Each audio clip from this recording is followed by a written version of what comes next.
my sister-in-law, who's half black, half white, but looks white. Blue eyes, whiter than most white folks, very white.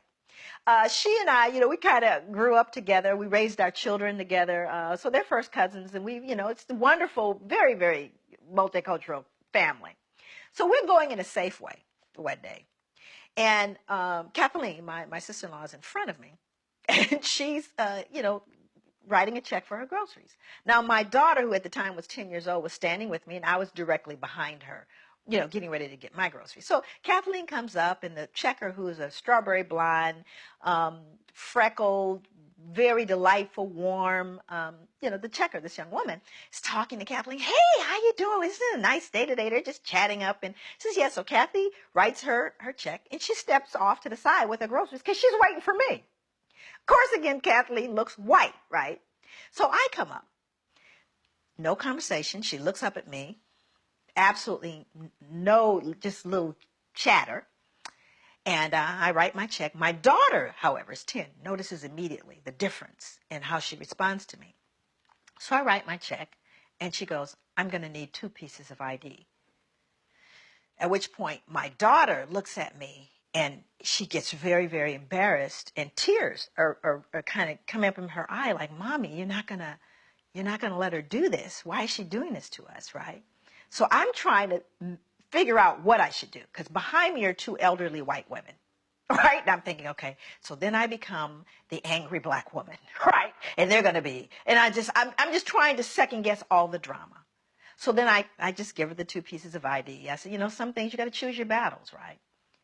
And then it gets worse. She pulls out the bad check book, right? So this is the book that shows the people who've written bad checks. So she starts searching for my license in the bad checks, at which point it's just out of control now. Just as I'm standing there trying to decide what to do, and it's really deeply humiliating. Now my daughter is in full-blown emotionally upset, who's 10. My sister-in-law walks back over. And she steps in and she says, excuse me, why are you doing this? And the checker goes, well, what do you mean? She goes, why are you taking her through all of these changes? Why are you doing that? She goes, well, this is our policy. She goes, no, it's not your policy because you didn't do that with me.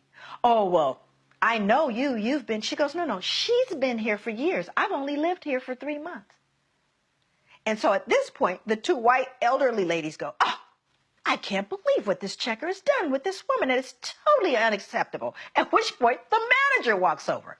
So the manager walks over and says, is there a problem here? And then my sister-in-law again responds. She goes, yes, there is a problem here. Here is what happened. So you see, she used her white privilege. And even though Kathleen is half black and half white, she recognizes what that means.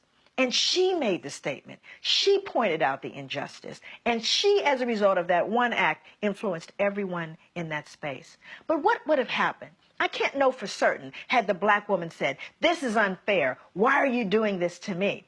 Would it have had the same impact? But Kathleen knew that she walked through the world differently than I did. And she used her white privilege to educate and make right a situation that was wrong. That's what you can do every single day.